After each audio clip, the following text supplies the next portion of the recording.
Alright, hello everyone, and welcome to the 411 Ground and Pound MMA podcast. We are your weekly look into the wide, wacky, wonderful world of mixed martial arts.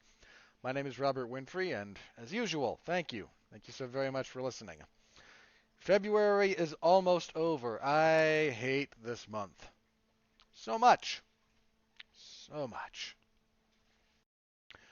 I Not to delve too deeply into my personal history and life because, well, you don't care, but uh, most of the bad things in my life that have, not most of the bad things, of the worst things in my life that have happened, the majority of them have taken place between like November, March-ish, somewhere in that range.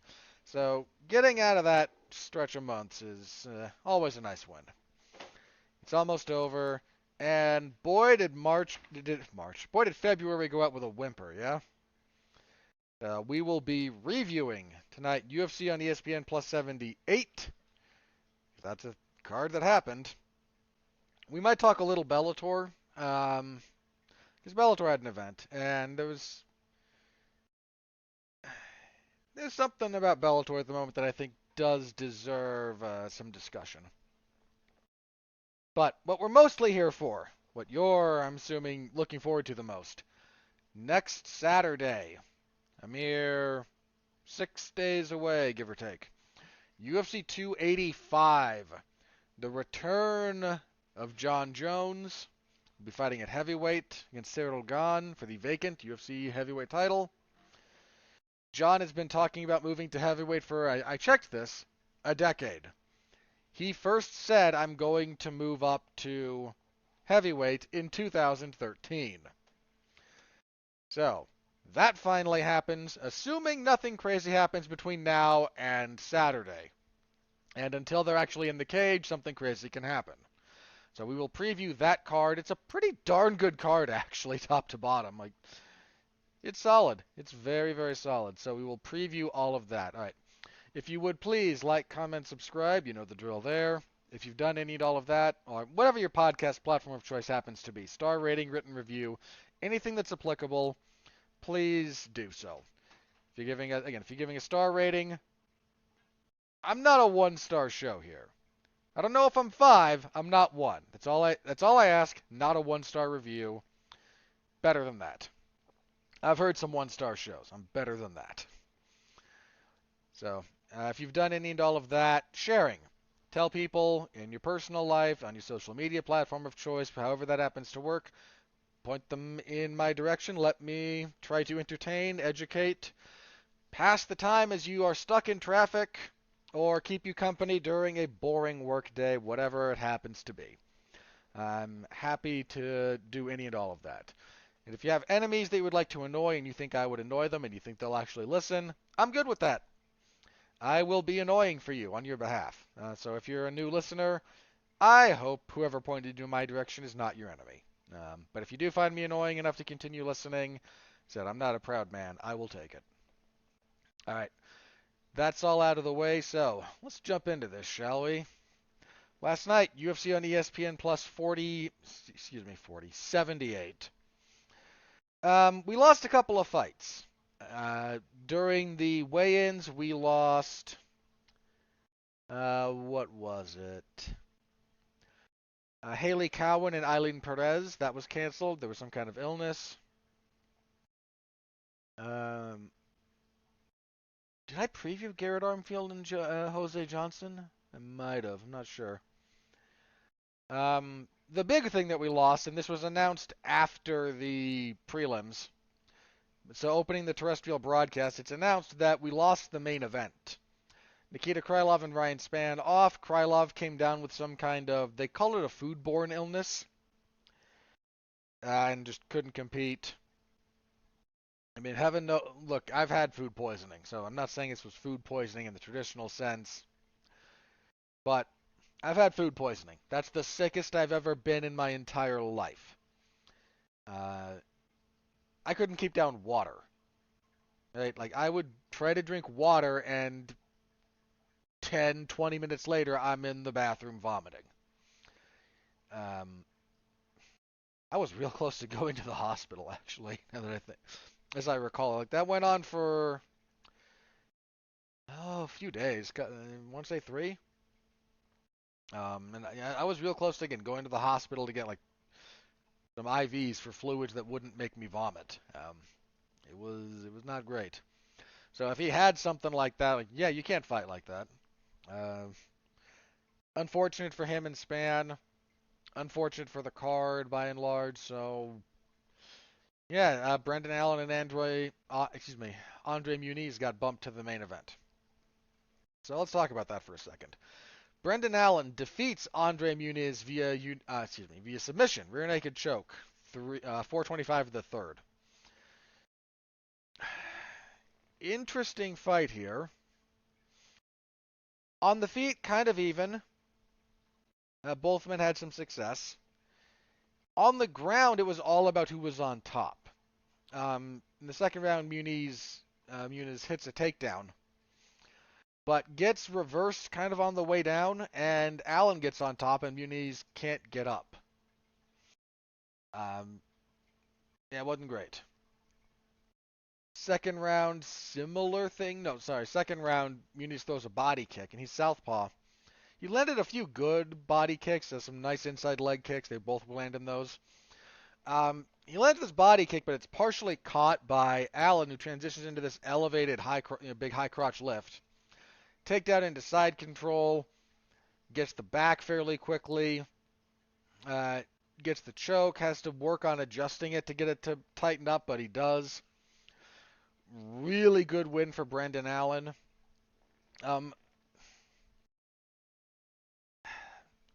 Muniz, this is his first loss in the UFC. I picked Muniz to win this, so eat a little crow here. Yeah, it is. Um, he had a long winning streak. He has some quality wins. Um, Watching this fight, however, he's a really good. His back work is really good, and I think his top game is probably pretty solid. But bigger jiu-jitsu guys, especially in MMA, it's largely about who's on top. And I'm not saying his guard is crap. I'm sure it's not crap. He didn't really have a lot to offer Allen off of his back, and he got passed pretty pretty easily. And we're not even talking like real slick passing game from Allen. Like Muniz just kind of wasn't working his guard properly at times, and just nope, passed right over. So there's that. I mean, I've been high on Brendan Allen for a while. Like I said, I didn't pick him here, but his only losses in the UFC are to Sean Strickland and Chris Curtis. He's now on a 4-fight winning streak. He should be ranked after this. He should have been ranked coming into this. But for some reason, Darren Till still merits a top 15 middleweight berth, despite having like one win at that weight class, and that's over Kelvin Gastelum like 2 or 3 years ago. How long ago was that actually? I'm gonna look that up because it's kind of a thing. I mean, he should be out by the time. Yeah, 2019 November, so a little over 3 years ago. That's his only win at middleweight, and he's still top 15. Again, he should not be by the time this is over. Allen probably could have taken that 15th spot coming into this. I think he was number. I think Till was like 14 or 15. I forget which one. Uh, but yeah, Muni. I think I had a little bit of a discussion, not a discussion, but there's a thing on Twitter. Kaposa, Grabaka Hitman, was like he mentioned like Muniz has done some really good stuff. Why is he not fighting a ranked guy? And I responded, something to the effect of I bet money most of the people ranked above him aren't answering the phone to fight him. And for some reason, people with reading comprehension issues on Twitter, which is, say, a lot of them, like, wait, you're saying Allen's trash? No. Like, the question was, why is Muniz fighting Allen and not someone ranked? Muniz was ranked number 11 coming into this. My supposition, no one ranked 10 or above was really accepting a fight with him because it's a dangerous proposition. Uh, Instead, he winds up fighting Allen. And you know what? Credit to Muniz. A lot of guys, once they get a ranking, don't want to fight unranked guys. And it's for somewhat understandable reasons. Look, we can, and I have and I will again in the future, dunk on the people who make the UFC's rankings, and the nuances of that system are kind of a joke. But the rankings do matter. They're, it's not like the strictest of contender cues, but they do matter. And once you get one, you really don't want to lose it. And Muniz, I don't know if he's going to drop out of the top 15, but he's going to take a hit. So, you know, that the larger setup for how this is done, like, yeah, it's not great. After the fight, Allen said he would like to have a rematch with either Sean Strickland or Chris Curtis. Alternatively, he mentioned Dracus du Plessis or who was the guy? Jack Hermanson. You know, those all seem reasonable to me. I don't know that I'd like his chances in a rematch with either Curtis or Strickland. Not saying he couldn't win. Like I said, I've been very respectful of Allen's talent for a while. Uh, so not saying he couldn't, but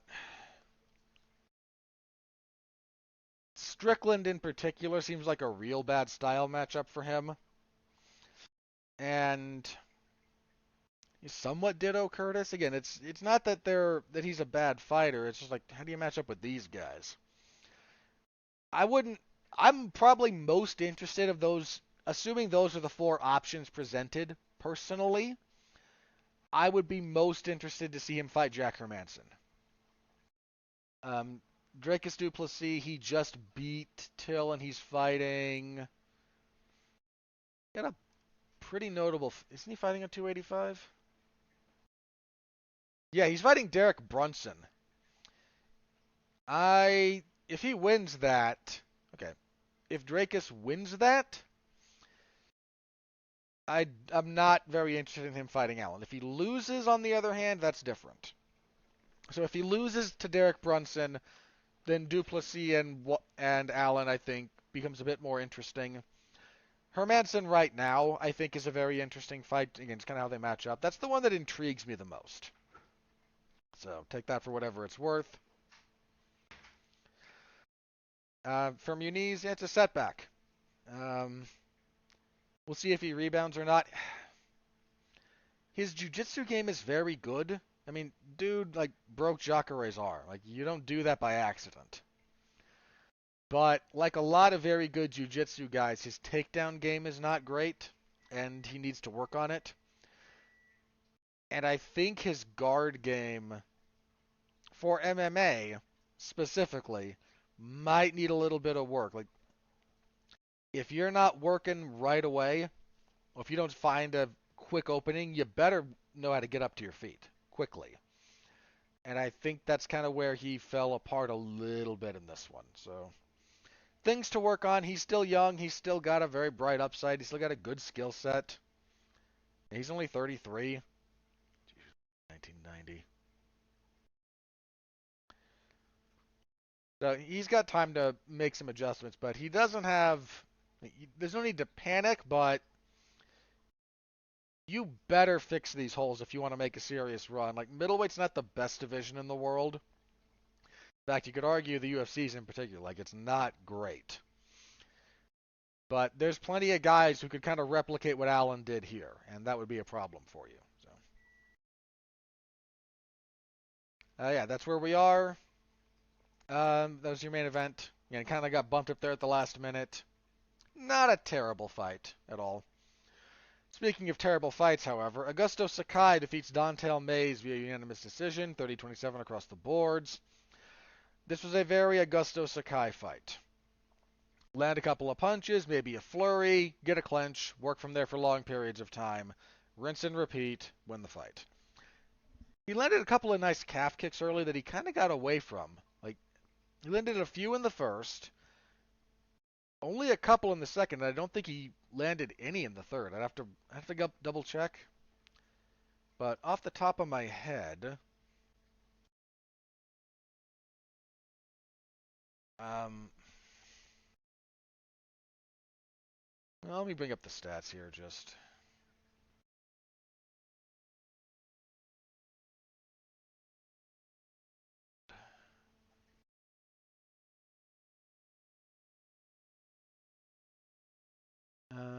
Why can I not find?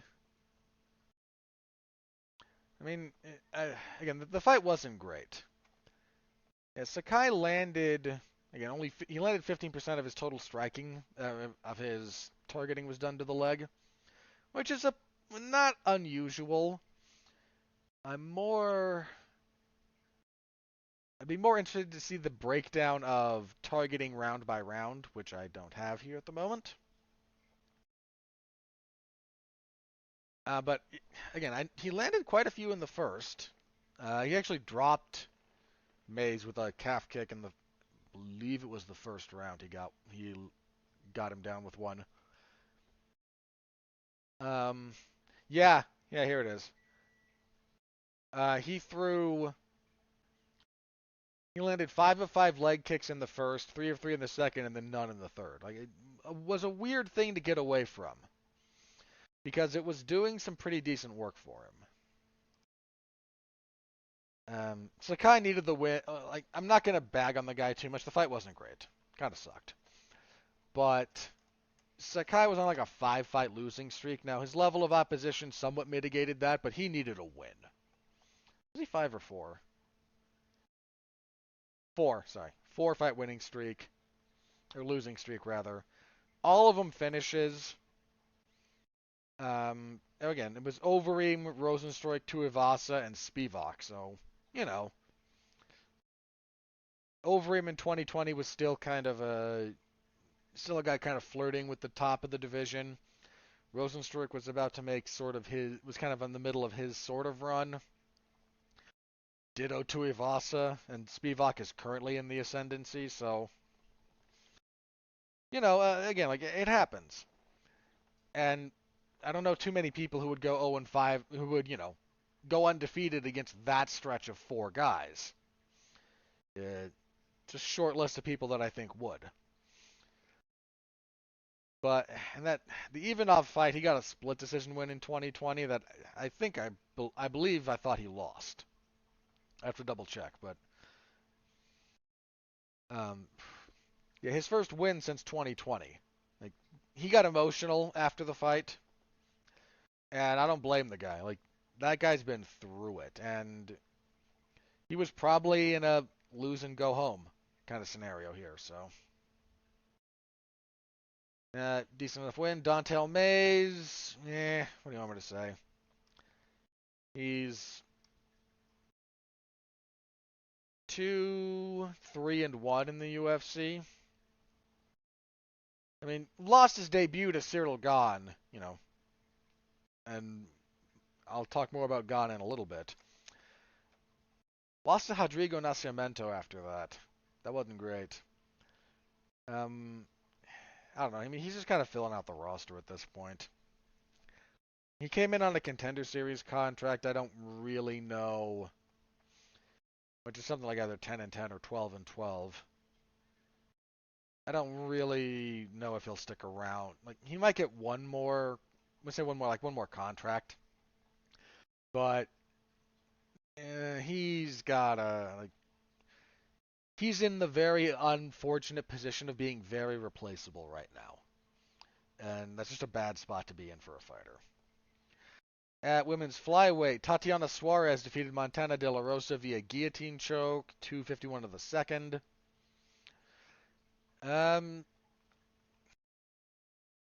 close-ish first round. I still gave it to Suarez, but De La Rosa did a pretty decent job of stuffing a lot of her takedowns and stopping her from really doing a lot of work from top position when once she got there. Second round, the Suarez had just kind of chipped away enough, forced a few scrambles, started showing off her front headlock series, and it's really good. Then was able to catch the arm in guillotine. Again, had to do some adjusting to finally get it, but got it. After the fight, she said she's wants to go back to strawweight, which is probably for the best. Look, I'm not. She did not pick up exactly where she left off for a variety of reasons. One being just time off. I mean, this was her second fight in like 4 years. She had the one fight in 19, and then this one here.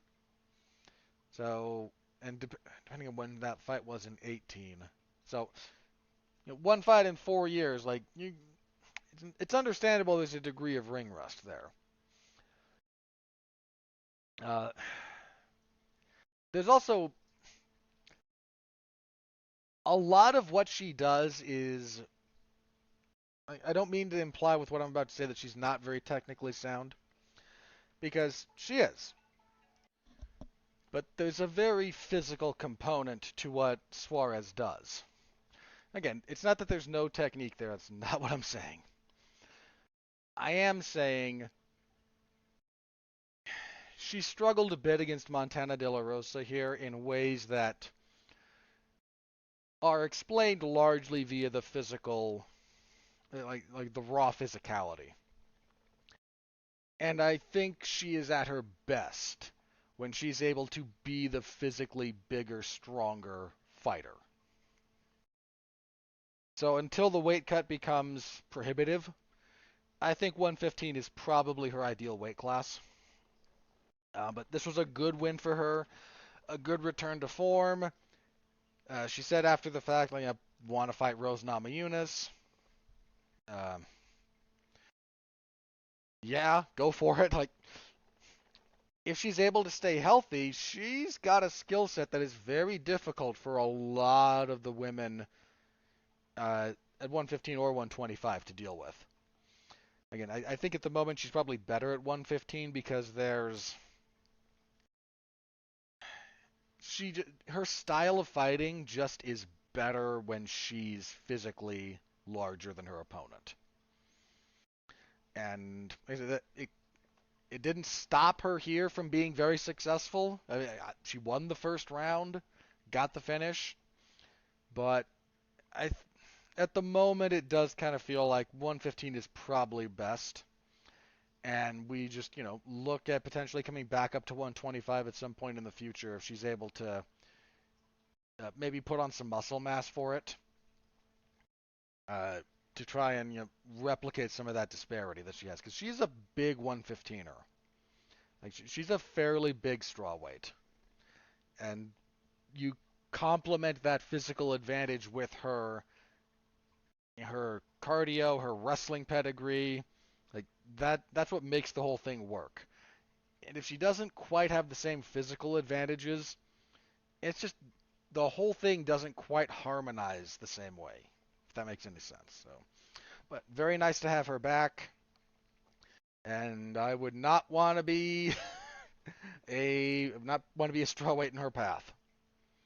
Welterweight, Mike Malott defeated Johan Lanus via arm triangle, 4:15 of the first. Solid win from Malott. Really nice finish, actually. If you look up you can find like the clips online of the arm triangle. Really nice arm triangle. Malott's a solid fighter, so nice to see him pick up a win. Might be one of those guys at welterweight you pay attention to. On the prelims, Trevor Peek with just the funniest technique in the world for his striking. I mean, this guy out here just throwing these windmill hammer fists half the time. And I've practiced my hammer fists, and I'm of the opinion they are a somewhat underutilized weapon in a lot of respects. But man, like his, I saw a tweet about this. Like his coach is standing behind him, looking like they actually did anything. Like he fought. I don't mean to like. You get guys that fight like jackasses. This wasn't that, so I'm not gonna demean him in that respect. But there's very little refinement to what he does. Like nothing here is really dialed in. It's just kind of he goes out there and he goes hard. And this is just an example. Uh, this is an example of a truism about fighting, especially at certain levels. If you have good power, and Peak has good power, and a pretty good chin, he and Gonzalez went at it. But if you've got good power and a pretty good chin and a willingness to pursue the fight, you will be successful. At exactly what level, that kind of depends on when you run into your first guy who's really is kind of dialed in. But there's a ceiling on this style of fighting. There's a very clear ceiling, and most fighters who fight like this, when they run into it, they get hurt badly. But on the way to that point, you'll find a lot of success. And frankly, if you've got power, a chin, an ability to get up, and he does. He got taken down a few different times and was able to regain his feet. If you've got that, like a lot of the other stuff, technically, we can like that can be ironed out. Like those are kind of the things that like you can teach people to maximize power, but some of it is just it's just God given. Like there's no explanation for it. I mean, you could kind of figure it out if you really wanted to dial down into their physiology and whatnot, but it's one of those things that like you've got it or you don't kind of. I mean, there's like the size of your hand that goes into it. There's your bone density. There's length of your arm can kind of play a role sometimes. Like there's a bunch of stuff that you just have no control over. And if you've got power and you've got a willingness to get into a fight, gameness is one of the terms for it. Which I think that comes from dogfighting, which is one of the most like disgusting things in the world. But it's like pursuit of the fight, no matter the cost, right? If you've got that, like, we can figure the rest of this out if you're willing to learn, So this is the kind of fighter that Dana White loves. It's big in its motion. It's sloppy. It's action packed. This is the kind of stuff that Dana really gravitates towards. He likes putting these kinds of fighters on your screen because it can make for enjoyable fights. So I don't know what his ceiling will be. Um, he's got a lot of stuff to really kind of dial down on because he's if the UFC likes him and they seem to, he'll get a few more fights like this. A few more fights against guys with, middling to losing UFC records. But eventually, especially at lightweight, you're going to fight someone who's good and someone who's going to punish each and everything you do wrong. And again, when fighters like this hit that ceiling, it goes bad in a hurry. So, you got time and you've got quite a few qualities that can work to your advantage. Let's drill down on the stuff that's going to keep you from getting hurt. Let's see. At flyweight, women's flyweight, Jasmine Jasdavicius defeated Gabriela Fernandez via unanimous decision, 30-26 across the boards. I only went 30-27, but a 10-8 second round is entirely justified. Fernandez, pretty fast on the feet, good power, but not the best at stopping takedowns and not at all able to get out from under Jasdovicius. So, guess how that went. Lightweight, Jordan Levitt defeated Victor Martinez via TKO, knees and punches, 227 to the first. Nice win for Levitt here. He said after the fact, that's my first, actual TKO. He knocked out Matt Wyman with a slam, but this is his first, I believe. A straight up striking related finish. Yeah, it is. He looked okay here. He's still got some issues at distance.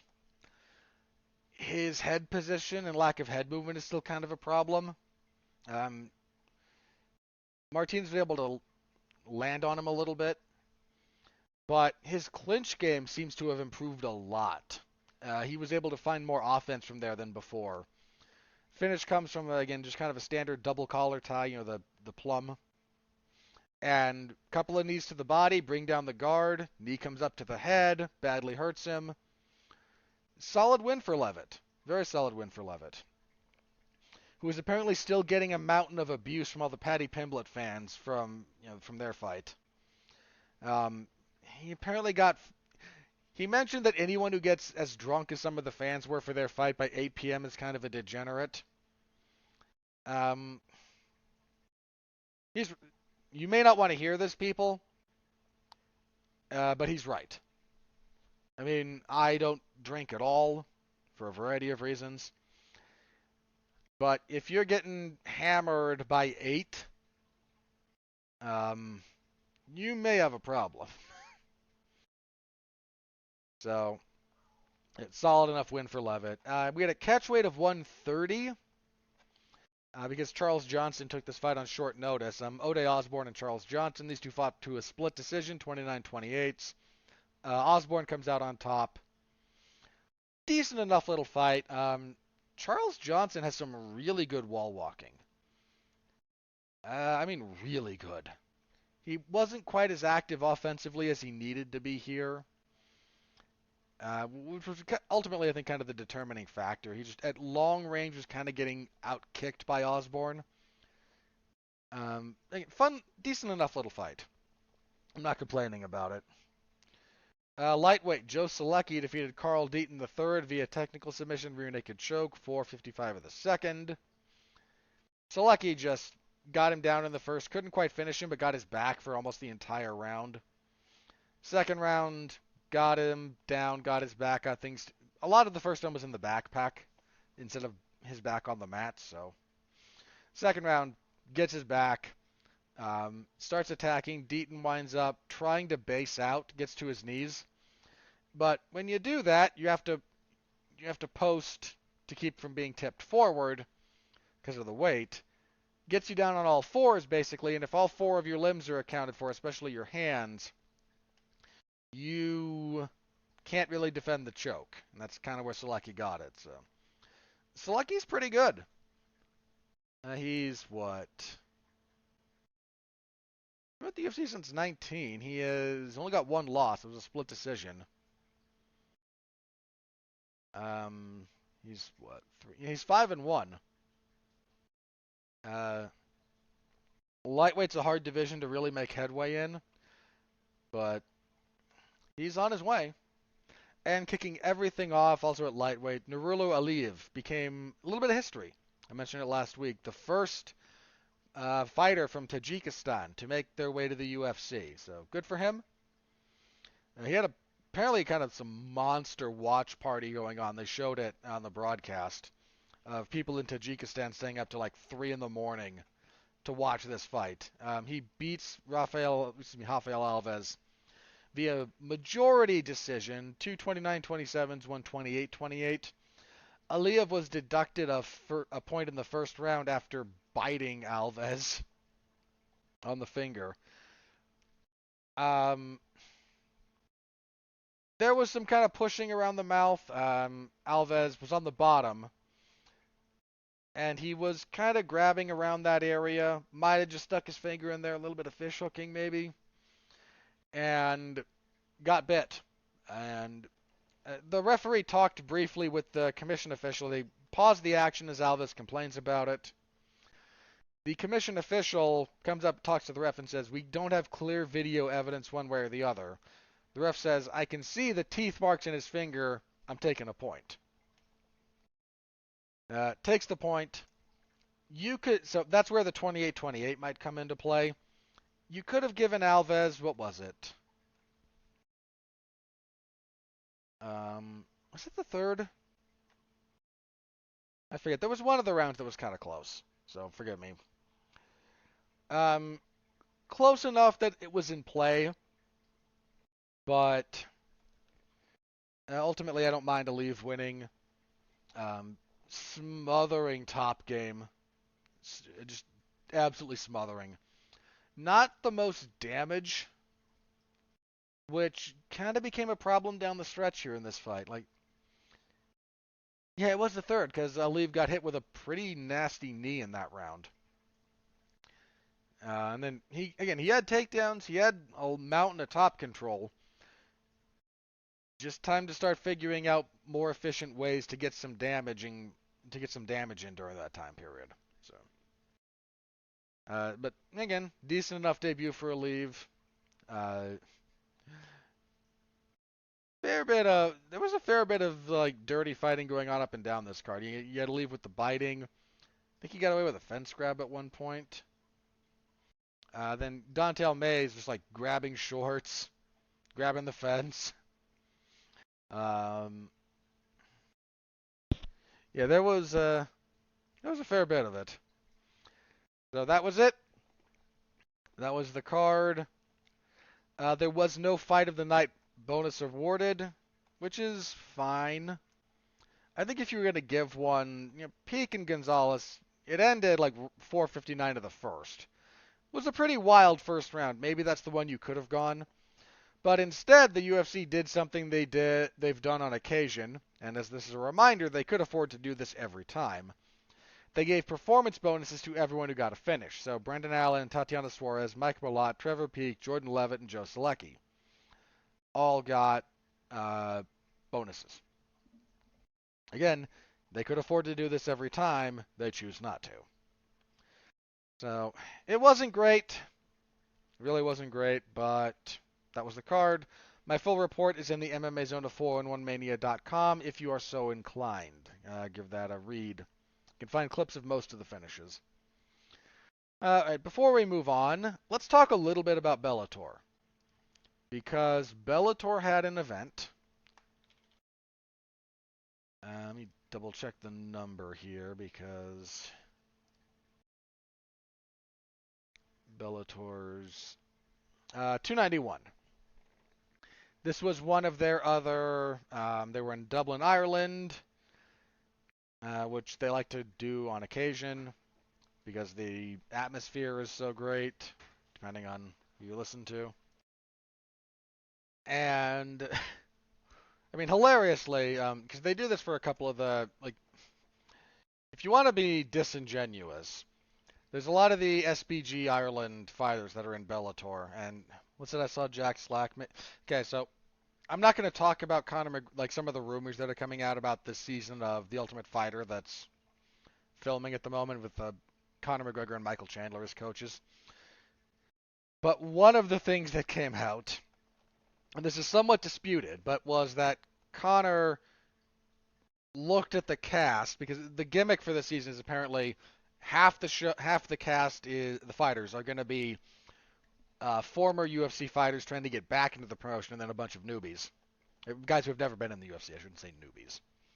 And anyway, there's word kind of came out that a bunch of fighters who had been told they were on the cast got to Vegas, were ready to start, go into the house and start filming, and were then told, no, sorry, Conor has a bunch of his guys that he wants to bring in, and which one should not be surprising, but two, the joke became like, careful about how many SBGI Ireland fighters you get on this tough season. You might just turn it into a Bellator card.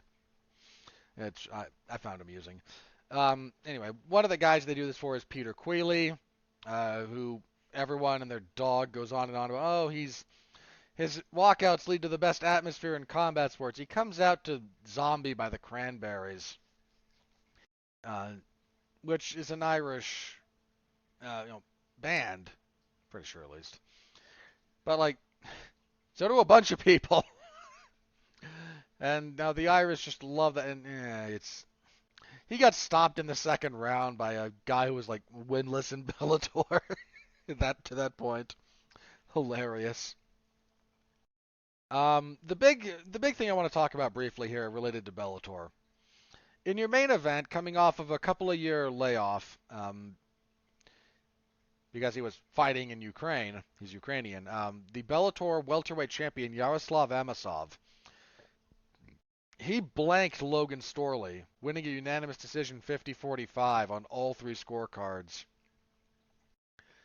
Heck of a performance out of Amosov, who again with that layoff you weren't quite sure, and Storley's kind of a beast. Now he shut Storley down every step of the way. Impressive as heck. And here's the only thing I want to say about Bellator at the moment. Well, I mean, if I want to get into Amosov real fast, this is going to go into my point. Amosov is undefeated, 27-0. Been in with Bellator since 2018. And he's got some good wins. Again, now he's beaten Storley twice, absolutely blanked out Douglas Lima. Got an impressive win over Ed Ruth when Ed Ruth was still kind of on the come up. Uh, Between Amosov at welterweight, Johnny Eblen at middleweight, and Eblen, his last couple of fights, I mean, he again utterly blanked out Gegard Mousasi. Mousasi did the same to Anatoly Tokov. He's been with Bellator since 2019. All but four of his professional fights actually have been with Bellator. And Vadim Nemkov, who is their light heavyweight champion. I mean, again, Nemkov is 16-2 with one no contest overall, coming off of that win over Corey Anderson. He hasn't lost since he fought since 2016. His only two losses. His first loss ever in his seventh professional fight, he fought Yuri Prochazka. Again, this was 15, so it's not like Yuri was some grizzled veteran at that point. In fact, how long had he been going at that point? Good old Yuri.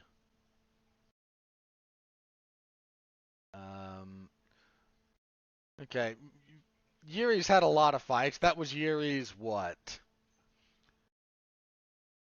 19th professional fight? But still, like, and then after that he lost a fight, a split decision. This was still in Ryzen to Carl Albrechtsen, who is not in a great space. He fights in Bellator at the moment too, but again, since then undefeated. Only had that weird no contest with Anderson before beating him in the. They had a no contest in the finale of their Grand Prix, and then he beat him in the rematch pretty cleanly. But there's an argument to be made that Bellator has the best light heavyweight, middleweight, and welterweight. They have the best fighters in each of those divisions right now. I'm not sure I'm fully on board with that. Just let me be clear.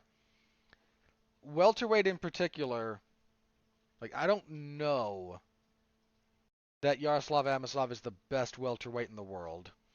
That might still be Kamaru Usman. We gotta wait for Usman and Edwards to have their rematch.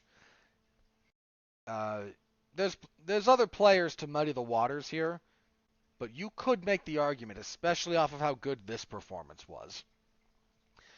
You could absolutely argue that Johnny Eblen is the best middleweight in the world. Again, I'm not sure I'd agree. I think he would give, if we're talking particular matchups, I think he gives Michel Pereira problems because he is a dogged wrestler. I think he might give Adesanya problems. I might favor Adesanya more than I would Pereira just against Eblen.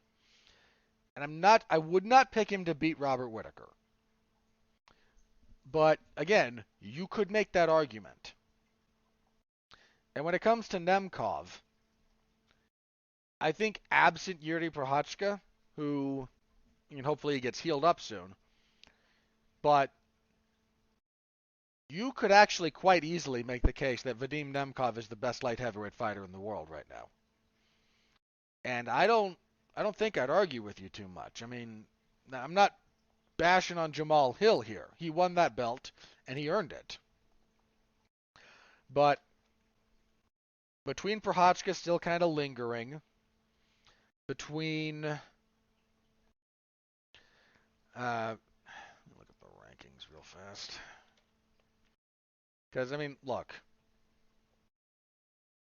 205 is not a great division. No one's denying that. But okay, but so between Prochazka, Ankalaev, Blachowicz, and Rakic, I mean, we still got to see how Rakic looks when he comes back from injury. Ditto Prochazka, but Ankalaev I think would give Nemkov some problems. Maybe ditto Blachowicz. Like it's questionable. And I would absolutely pick Nemkov over pretty much everyone else in that division. If we look at the top 15 right now, again, you got Hill. I actually think I would pick Nemkov over Hill. I sounds like that sounds like I'm just bashing on Jamal Hill, and I'm not. I think that's a bad style matchup for him. I would pick Prochazka to beat Nemkov again. On Ankalaev, I'd have to think about. Blachowicz, it's another one I'd really have to think about. Rakic, I might favor Nemkov at the moment until I see what Rakic looks like coming back after the knee injury. I would pick Nemkov over Smith, Krylov, Walker, Uzdemir, Span, Craig, Reyes, this version of Reyes at least, Krut, Roundtree, Jacoby, and Mirzakhanov. Yeah, I'd pick Nemkov over all of them. So 5 through 15, I would pick Nemkov over without too much hesitation. Maybe over the fourth guy. And then, so we're only talking about like the top 4 guys in that division in the UFC that I would really have to think about. And again, I might go back and forth on the Hill one if I thought about it. But if you make the argument to me that Vadim Nemkov is the best light heavyweight in the world, I don't think you can easily support that case. Easily. So, all I wanted to say there about Bellator's event. All right, let's move on. Again. Alrighty. This is what we're all here for. UFC 285. Main event. Jon Jones versus Ciryl Gane for the vacant UFC heavyweight title. After 10 years, Jon finally makes the move to heavyweight. Again, he started mentioning that in 2013. And finally goes through with it. Jon has not fought since the unanimous decision win over Dominic Reyes. Disputed. Very close fight. Not fought since that. That was February of 2020. So he is over 3 years on the shelf. Before that, of course, the split decision to Thiago Santos that I thought he won. The Reyes one is the only one that I kind of thought he maybe should have lost. Like, I scored that fight for Jon in real time. Not sure that was entirely correct. I don't see the case for Santos all that well, in all honesty. He beat the crap out of Anthony Smith. Then he had the 2-point deduction for that illegal knee. I mean, he still won the fight, but he did a number on Anthony Smith. He beat the crap out of Gustafsson in their rematch. I mean, he just smoked him. He knocked out Daniel Cormier. That's officially at the moment still listed as a no contest. USADA has come out and done the science has changed kind of stuff. There's a lot. Let me put it like this. You robbed a lot of fighters. This is not about Jon. All right? Let me be clear about what I'm about to say. This is not just about Jon Jones. Y'all screwed a lot of fighters. I mean, you sort of unintentionally ran Tom Lawler out of the sport. And he became a pretty good professional wrestler, actually. The bare minimum you can do now, and what you should do, is go back to any fighter whose past failure would no longer meet the threshold of failure now, and change the. If you had a no contest, change it back to a win. This is not just Jon and Daniel Cormier. Right? This is not just about Jon. This is any fighter who got screwed this way. Any of them. The bare minimum you could do is, if you're saying the current science is better and what you used to do is no longer valid, you need to invalidate your ruling. That's Jon. That's, again, Tom Lawler. That's Nick Diaz got kind of railroaded at one point. Like, there's a lot of fighters who have been screwed over this way. This is not just about Jon Jones, who I'm not going to pretend is a sympathetic figure. Like, I'm not weeping for Jon, but if I'm going to talk about this as it relates to Jon, because he's a pretty big figure to use to talk about this. This should apply to everyone. Go back. Anyone whose past failures would no longer qualify as a failure, if you change the outcome of any of those fights to a no contest, restore the original outcome. This is the bare minimum you can do. I don't want to get into a USADA rant. I mean, Jon's maybe the best that's ever done it. He's the best. He has turned in the best I've ever seen live. I mean, not live in person, but like watching live, just watching Jon Jones. That's the best. He's on his... Dude, he's still only got the one loss on his record. That was a DQ for illegal elbows. And he bludgeoned Matt Hamill into oblivion.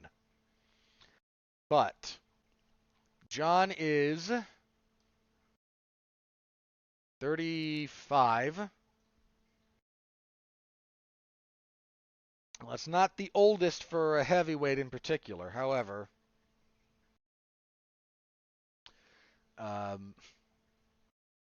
he's been fighting for a long time. I mean, he debuted professionally in 2008. He had a lot of, training in wrestling before that. He's got 28 total fights. He's getting up there, and the 3-year layoff's a big deal. And he's fighting Ciryl Gane. And it's a little bit unfortunate that it's gone, not because I think the fight sucks, but because, and I'm not knocking Gane here, if you were to order, who do you want to see Jon Jones fight for the heavyweight title in his move up to the division right now? The order I think of interest goes Francis Ngannou, for obvious reasons, Stipe Miocic, and then Ciryl Gane. And I think that's just kind of where the interest lies. I would actually favor Jon. I think Jon would beat Stipe. I would pick Jon to beat Stipe Miocic. Like, that's not, even off the layoff, even off of all that, that is a stylistic matchup that I think just favors Jon Jones all day. Gane is not quite the same.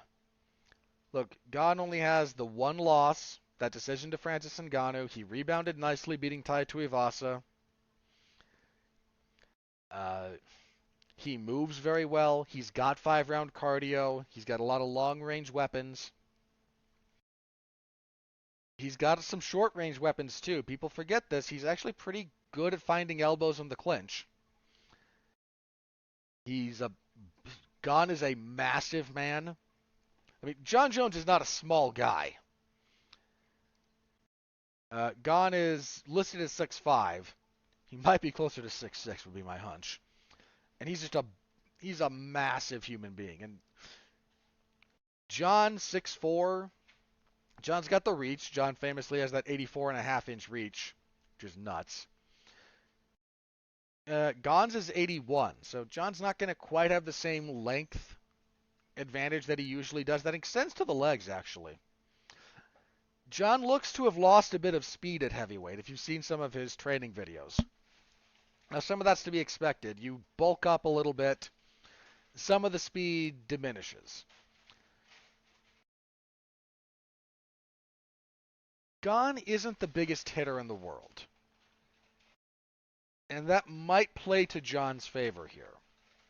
Gane is an accurate striker, but his punches aren't the heaviest. Like, he can still hurt you. I mean, he's a big guy, and he's very strong. So he can still hurt you, but he's not, there are guys who can turn your lights out with, like, the breeze of their punches. Gane's not that. He's accurate. He does have power. But he's pretty quick for a heavyweight, and he moves very well. Jon very well might have seen some of the wrestling that Francis Ngannou did and went, I can kind of replicate this. And maybe he can. But Jon's, like, since I think 2016 or so, might even be around then, a lot of Jon's offensive potency has declined. Not saying all of it, but his takedown accuracy before that was much higher than it is after that. He still has some finishes that he's found. Like, I'm not saying he's not a threat in that respect, but there was a shift. If you watched Jon Jones come up, and I did, he was an offensive wrecking machine who would find ways wherever he was to hurt you. And he's not that guy anymore. He hasn't been for a while. He's become a lot more calculated, a lot more. His defense is maybe some of the best in the sport. He's very hard to hit. He's much harder to hit clean. But he doesn't quite score the way that he used to, and that might be a problem against Gane. So that bears watching. If this were, like I said, if this were Miocic, I would pick Jon. If this were Ngannou, I would actually pick Ngannou. Yeah, I would. I would. Given the layoff, I would. Against Gane, this is really a dicey pick. Jones he's still got maybe the best fight IQ in the sport. Like, that guy just doesn't make bad decisions in the cage. And the lack of offensive potency gives me some pause. And honestly, the 3 years is really, like, that's kind of the big thing here. That's really slowing my roll. I haven't picked against Jon Jones ever. Since I have been making official predictions in one capacity or another, I don't think I have ever picked against Jon Jones. And I think I'm gonna here. The layoff is a big deal. 3 years is a long time. Now, maybe he comes out rejuvenated. Maybe he comes out and he is more offensive minded. And he's able to find some of that old fervor. But I think Gane, put it this way, the best version of Jon Jones I would pick here. I would. Like, if you find the best version of him, whatever you happen to think that is, that version of Jon would beat Ciryl Gane. I'm fairly confident in that. But we're not dealing with the best version of Jon. We're dealing with the 2023 version of Jon. And with all the question marks, I think I have to lean Gane. I might look real stupid next week when I'm on the show going, I should never have picked against Jon Jones, and I should have known better. I'm not saying he can't win this fight. He can. But if I have to, what do I think is most likely?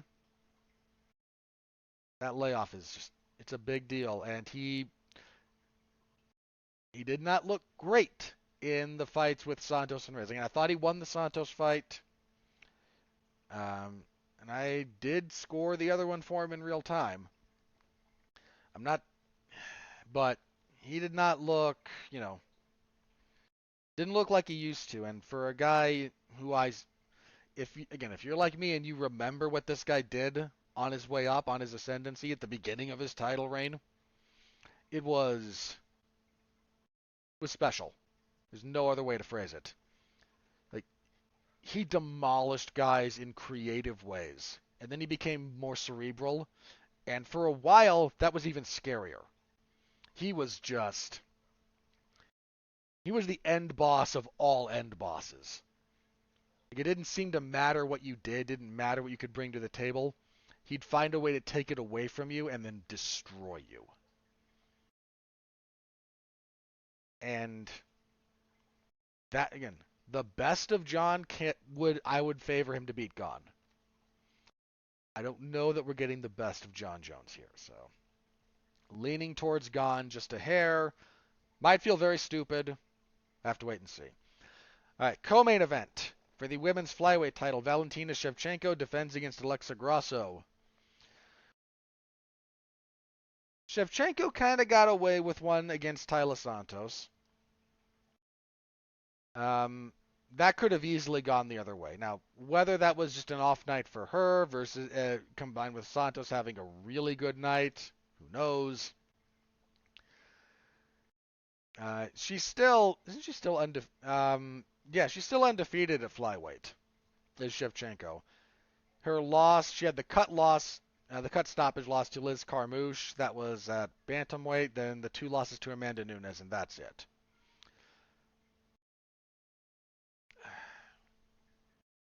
Santos showed a few elements of Shevchenko's game where you could maybe start finding stuff that you hadn't quite seen before. So the problem for Alexa Grasso is she's not the same kind of fighter as Taila Santos. Grasso's good. Like I watched a lot of her early Invicta stuff. Like I've been paying attention to this woman for a while.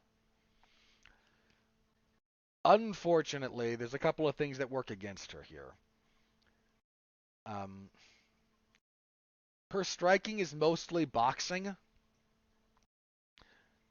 and it's not that she's bad at it. She's pretty good, but there's a range disparity there that doesn't quite favor her. That makes things really complicated, actually.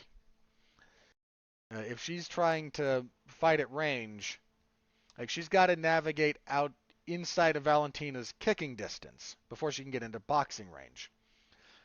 And that's tough, and it's even tougher when, like a lot of boxers, Grasso will probe with leg kicks to try and, keep doing something, get a little momentum going, I mean physical momentum. And Shevchenko kind of wants you to do that because a lot of her game is standing just at the edge of kicking range, letting you throw something and then countering you with something really hard. And she kind of tore apart Joanna with that when they fought. Like, that was a lot of what she did there. When she didn't tear apart Nunes in the same way with it, but that was a lot of the distance and a lot of the same reaction that was giving Amanda Nunes problems was, okay, I'll bait you into throwing something, and I land 3 counters. And maybe they're not the strongest counters in the world, but this is their second fight in particular I'm talking about. Shevchenko is, I think the real problem Grasso's going to run into, if she gets inside kicking range into boxing range, she's not the best at avoiding clinches. And Shevchenko is very strong physically and has a very good clinch. If they get clinched up, Grasso's takedown defense isn't great. It's not the worst thing in the world, but it's not great. And Shevchenko on top gives you problems, and she's very good about finding ways to damage you from there. Now, again, Shevchenko's going to lose at some point. She almost lost to Taila Santos. She might struggle with Erin Blanchfield might be the one. She really might. But as far as Grasso goes as a stylistic matchup, I need a real convincing reason if I'm going to pick against Valentina Shevchenko. And I respect Grasso's abilities, but I don't think she provides me with a concrete reason to pick her to upset Shevchenko. So, Valentina probably retains.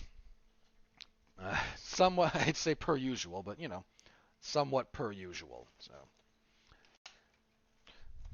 that's where that is. Next up, welterweights. Very much looking forward to this one. Shavkat Rakhmonov and Jeff Neal. Oof. This is a good one, folks. This fight was supposed to happen a little bit ago. It wound up getting rebooked. I am very, very excited for this one. In fact, in terms of in-cage action, this might be the most intriguing fight on the card for me. Jeff Neal's a very good fighter, and it's unfortunate he had a couple of losses that really seemed to kind of derail him a little bit. When he came into the UFC, beats Brian Camozzi, Frank Camacho, Bilal Muhammad. That win has aged incredibly well. Not sure I think if they rematched, it might go Muhammad's way this time, but then again, it might be a style thing. Nico Price, Mike Perry. On this good run, and then he runs into Stephen Thompson for 5 rounds. It's just a terrible stylistic matchup. Unfortunately, it gets worse when he fights Neil Magny. Loses another decision and doesn't look especially good. Beats Santiago Ponzinibbio by split decision. I do seem to recall thinking he won that. And then finally kind of gets back to form when he knocks out Vicente Luque in August of last year. Unfortunately, that might have as much to do with Luque starting to slip as anything else. I don't know. Then again, it's not like Luque fell off a cliff. He fought below Muhammad and lost. Luque though, man. I don't know. The point being, this is not an easy fight. Now, I am absolutely a Shavkat Rakhmonov believer. In fact, I am picking him here. He's undefeated, 16-0.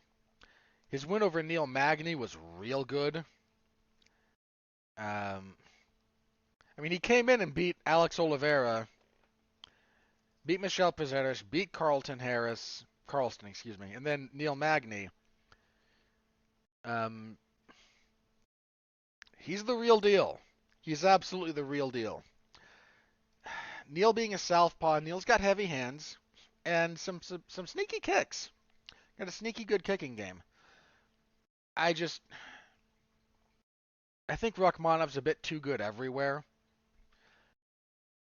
And he makes real good decisions minute to minute. He's good about finding ways to finish you.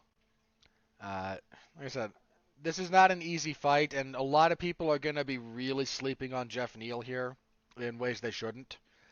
But I do feel okay picking Rakhmonov to win, but this could be a heck of a fight. All right, lightweight. Jalen Turner was supposed to fight Dan Hooker. Now there's a hand injury to Hooker. In steps Mateusz Gamrot. Either of these was going to be a tough fight for Turner. Now Turner's looked good lately. But, it's an important but, his current win streak is 5 and is over Josh Kulabau, Brock Weaver, Ursos Medic, Jamie Malarkey, and Brad Riddell. The Riddell win in particular, pretty darn impressive. Both Dan Hooker and Mateusz Gamrot represent a significant step up in competition from anyone he's fought thus far. I think in all of the UFC, right? Yeah. He debuted on short notice against Vicente Luque up at welterweight and didn't go his way. But at lightweight, easily the best fighter he's ever fought. Gamrot is coming off of that loss to Beneil Dariush. It's actually a darn good fight. It's a really good fight, actually. He had that crazy scramble fest with Arman Saryukian before that. It was a win. I'm not going to be surprised if Turner finds a way to win this, but I need a reason to pick against Gamrot against this level of competition. And again, not saying Turner can't win, but if you want me to make a prediction about what I think is going to happen, um, Gamrot might have to deal with some issues, but I think his wrestling and his grappling acumen is going to be too much. Then at middleweight, Bo Nickel, who's, what is he? As far as how many, um, he won the under 23 World Championships in 2019 in freestyle wrestling.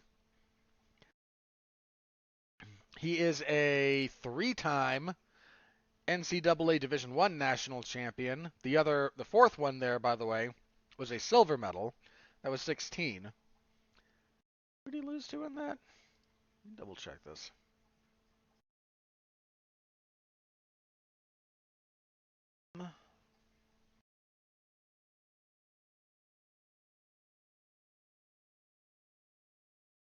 He lost that year to Miles Martin. But every year since, he's been. That was also at 174. Whereas 17 and 18 were both 184, and then 19 was 197.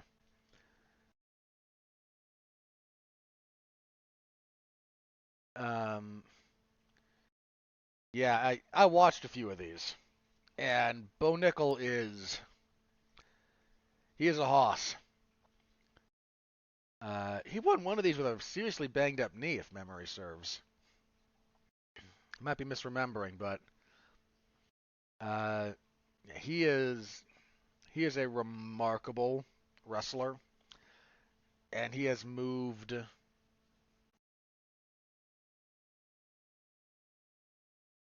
He didn't qualify for the Olympics because he moved up to try and he wound up in the same weight class as I believe Kyle Snyder,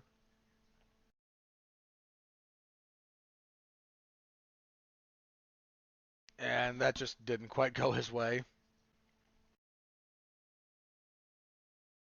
Uh, then yeah, he had another one where did he lose to? I don't know, to in the other because they had the weird one around like 2020. He wrestled. Yeah, David Taylor. Unfortunate, because Dave Taylor. Oof. Um, yeah, Taylor went on to win the gold that year, in that weight class. But he moved on to MMA. He very quickly won his regional scene. He then had two contender series fights, both of which ended. First one in a minute and 2 seconds, the other one in 52 seconds. And it just seemed a little bit like. It's always unfortunate when you have to learn on the job like this in the UFC. It's a very, very short list of people who come into the UFC with this few fights and really excel. But he's good. He brings a really great physicality. And he's fighting a guy who is, what, 2-3 in the UFC? 2-4. With losses to Tafon Chukwi, Jordan Wright, Kyle Dawkins, and Dennis Talulin. Um, Pickett's been around for a while. What's his overall record? It's at 21 fights. He's 13-8. But this is kind of a fight that Bo Nickel should win. Um, Nickel kicking off a pay-per-view card in his UFC debut should tell you how highly they think of him. So that's your main card. As for the prelims, I promise we're going to pick this up. Been going for a while. Bantamweight Cody Garbrandt in dire need of a win against Trevin Jones. Garbrandt is 1-5 in his last 6. That one being the knockout over Rafael Assunção, but the two losses to TJ Dillashaw, then the loss to Pedro Munoz, then Rob Font. He tried flyweight, and Kai Kara France pretty much beat the brakes off of him. He's back at bantamweight. Yeah, he badly needs this one. And it's a little bit of a setup. A little bit. Trevin Jones is on a 3-fight losing streak. Now, in fairness to Trevin Jones, he fought in order Saidukub Kakramanov, Javid Basharat, and Hani Barcelos. Those are some talented people. He has wins over his win over Mario Bautista. He technically beat Timur Valiev in his UFC debut. That got overturned due to a drug test that should not have been an issue. In fact, go back and give him his win back, please. But this is kind of a setup for Garbrandt, and let me put it this way, man.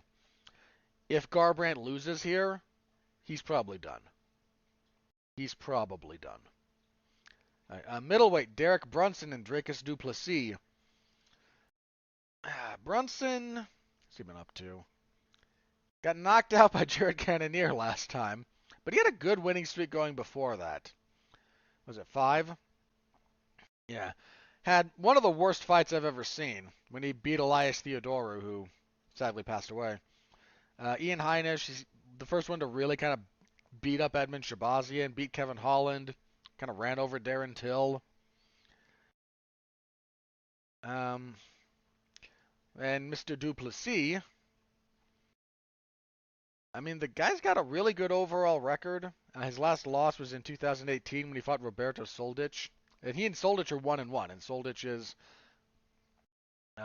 current. I think he's still the champion for KSW. I'd have to double check. But since moving to middleweight, because that was at welterweight. What was the other one? That was middleweight. So he only has one loss at middleweight. He's on what is it, 6 overall? 4 of those in the UFC. 3 of those finishes. This is a pretty steep test for him though. His last fight was that Uriah Hall? Till, sorry. Darren Till, who he beat with a face crank in the 3rd round, kind of a face crank / rear naked choke thing. He's only gone the distance once in his entire career. That's when he fought Brad Tavares. This is a tough test for him.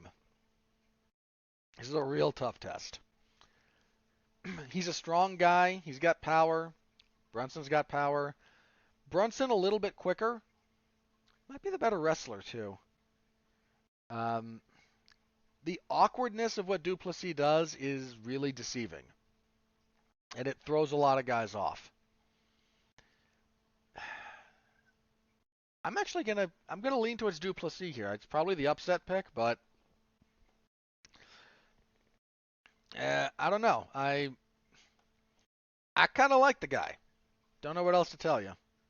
I got a penchant for, like, there's always 2 or 3 fighters that I tend to like that are just kind of weird. There's a little bit awkward, a little bit outside the box in the way they fight, and I will always find a couple of those guys that I get a bit of a soft spot for. I had one for Keith Jardine back in the day, just to give you an example if you were around back then. So, and du Plessis, I got a little soft spot for the guy, so I'm gonna pick him. Might be very wrong, but I don't mind picking that one. If that's my only upset pick from everything else I've done, I'd have to double check the odds on some of these, but it might be. I'm okay with that. Women's flyweight, Viviane Araújo and Amanda Ribas. Ribas coming off of a loss to Caitlin Chookagian. Got a pretty decent overall UFC record. Araújo coming off a loss to Alexa Grasso, also has a loss to Caitlin Chookagian. I don't know. These two fight very similarly. Ribas is not as good on the feet as Araújo. That might be a problem for her, actually. In fact, yeah, I think that's what's gonna. I think if Ribas struggles to get this to the ground, she's gonna be in real trouble. I'm gonna go with Araújo. Middleweights, Julian Marquez and Marc-Andre Barrio. This will be your slugfest of the evening. That's the way these two guys fight. Barrio been very up and down in the UFC. Started off on a 4-fight four-fight winless streak. So that got turned into a no contest, and I think that one would stand under current protocols. Um, beat Jordan Wright.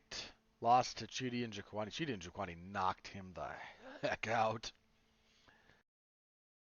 Yeah, and then Anthony Hernandez choked him out. The thing about Barrio is when he wins, it's usually he gives up the first 2 rounds, but keeps a high enough pace and enough pressure that he kind of breaks you down and then finds something late. I don't think that's the best way to fight Julian Marquez, who is himself just kind of a head down, come forward, let's get after it. Yeah, Marquez coming off of a loss to Gregory Rodriguez, who stopped him. That was a wild fight. I think it only didn't get fight of the night because Cater and Emmett, I think, got it for that event. Yeah, and that's very fair. There's another one where they gave a bonus. Another instance, guys. You gave a bonus to everybody who got to finish that card.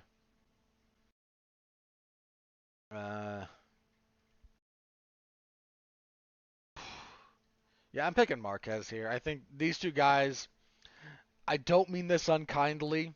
This is one of those fights that if you've ever seen the episode of The Simpsons where they talk about the Simpson gene, and there's a bit near the end when Homer tries to get all of his relatives together. And he gets all the Simpson men, and they're all kind of losers.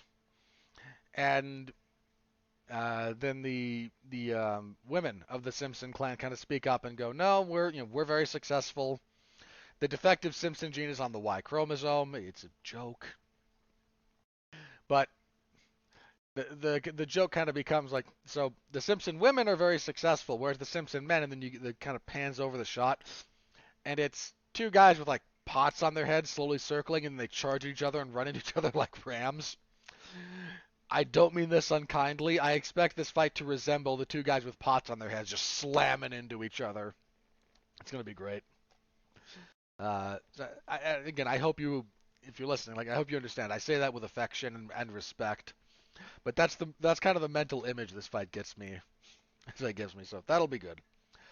Early prelims, Ian Gary will fight Song Kanan. Wow, Ian Gary finally getting a decent step up after he got a win he probably shouldn't have.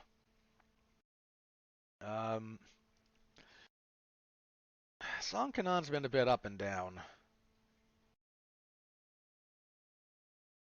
He's been out for a while too. Yeah, he last fought in March of 21. What the heck kept him out? He's Chinese? Yeah, so not mandatory military service. The layoff hurts. I'm going to pick Song anyway. Screw it. I don't like Gary. Bantamweight, Cameron Simon and Leomana Martinez. Mana boy. Both fought in the UFC before. Let me double check.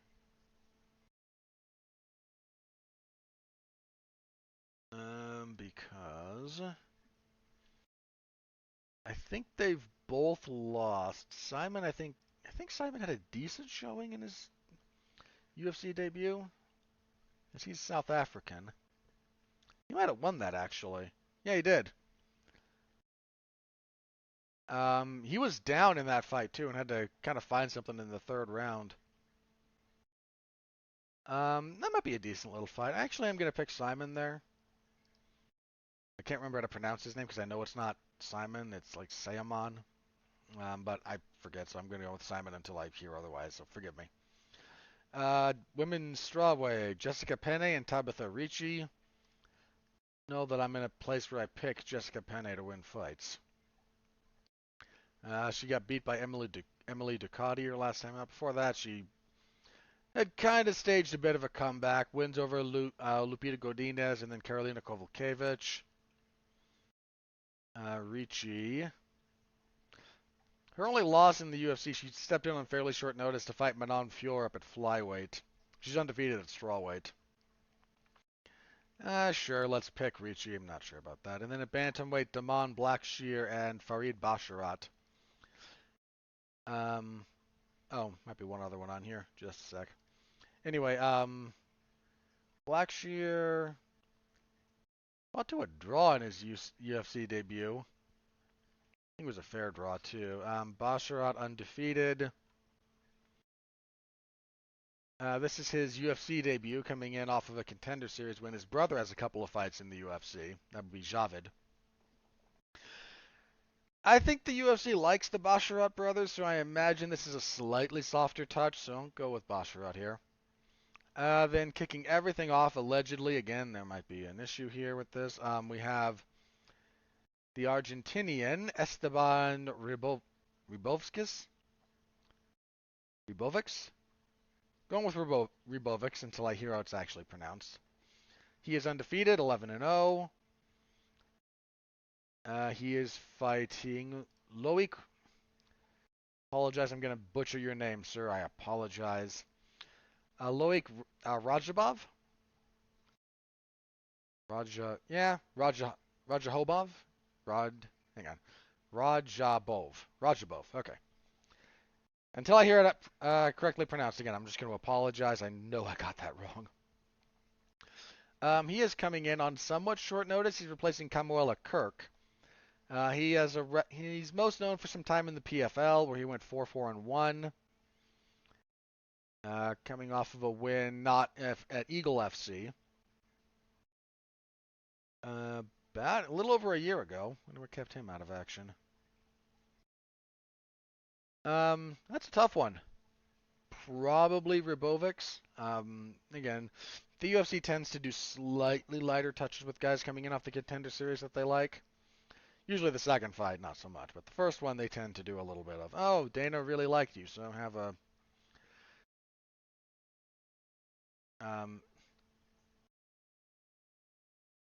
yeah, it's just supposed to be Kirk's. Yeah, Ribovics. And that is the card as it currently stands. So, Saturday, MMA Zone at 411mania.com. I will be covering that in the MMA Zone, so stop by, say hello, follow along. I always appreciate it. I have news I wanted to touch on. Not really. Let me check. All right. I was going to talk a little bit about like some stuff that came out of the press conference for the last event, but it's really small stuff, and I wound up talking a bit about Connor and the Tough House earlier, so let's just check Twitter. If nothing crazy has happened, we will do plugs and get out of here. Alright, doesn't look like anything crazy MMA related. I mean, do you really want me to talk about Jake Paul and Tommy Fury? I don't. For the sake of brevity. Tommy Fury wins a split decision. I was only half watching.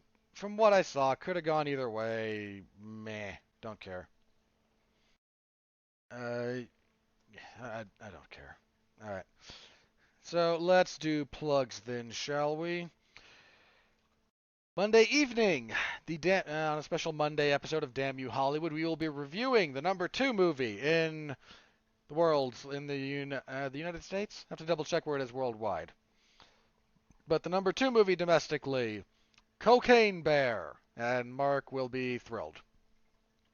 Last week, not Mark, he had a thing come up at the last minute. Myself, Alexis Hana, Zachary Strobel, and David Wright all got together and reviewed Ant-Man and the Wasp: Quantumania.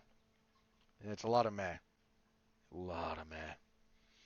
And apparently a lot of people agree that thing has seen a horrific drop opening weekend to second weekend of something like 70%. It's awful. It's like catastrophic numbers. Anyway, we'll be reviewing Cocaine Bear this Monday and talk about, the money for the weekend movie-wise. You know what Damn You Hollywood does if you listen to it, and if you don't, well, give it a shot. If you are interested in my thoughts on movie reviews, that's your space to find it. My usual spate of professional wrestling coverage after that, so AEW's Dark Elevation on Monday. I believe MLW Fusion is coming back this week. I've been saying that for a while. It's going to come back at some point. So be on the lookout for that. That will be Thursdays when that goes live, and WWE SmackDown on Friday. So that's my usual stuff. Be on the lookout for that. That's in the Wrestling and MMA zones of 411 Mania, respectively. We'll be back here next week to review UFC 285 and Yeah, we will be previewing UFC on ESPN Plus 79. A decent enough card. Um, yeah, actually, you gotta. I saw someone ask this. I think it was Grabaka Hitman again. Somebody at a post-fight presser needs to start trying to figure out why the UFC insists on heavyweight fights on the main card. I mean, the flyweights have not main evented an event of any kind. They didn't in 2021. I think like since 2021. Remember, I did that thing a while ago where I went, they had like 5 events headlined by flyweights in the last like 2 years or something. Yeah, they have not had one headlined by flyweights in over like 2 years at this point. But heavyweights. Ugh. Anyway, main event for this one, bantamweights, Piotr Jan, Merab Dvalishvili, heck yes. Also on the main card of note, Alexander Volkov and Alexander Romanov. That's not bad. Makhmud Muradov is back. He's fighting Absupian Magomedov. I'm pretty high on Muradov. I mean, he had a setback, I think his last time out, right? He's the first Uzbek fighter. He's lost 2 in a row. You had the Gerald Meerschaert loss and then the Caio Bahalio loss. So he needs to bounce back because he had a long winning streak going before that. Then a little further down, a bantamweight fight between Said Nurmagomedov and Jonathan Martinez. Heck yes. Look, it's a pretty solid dude on the prelims. You got Rafael Assunção and Davey Grant. That'll be interesting. Full preview next week, but that's a pretty solid fight night. Again, when they have to go someplace where they have to sell tickets, and they do in this case, it's not at the Apex. They have to care again, so that's how it goes. All right. That's what we'll be doing next week. I hope to see you all back here. Hope you'll be hearing from me. Until then, as always, thank you very, very much for listening. Always appreciate you guys. Stay safe out there and continue to be well, be safe, and behave.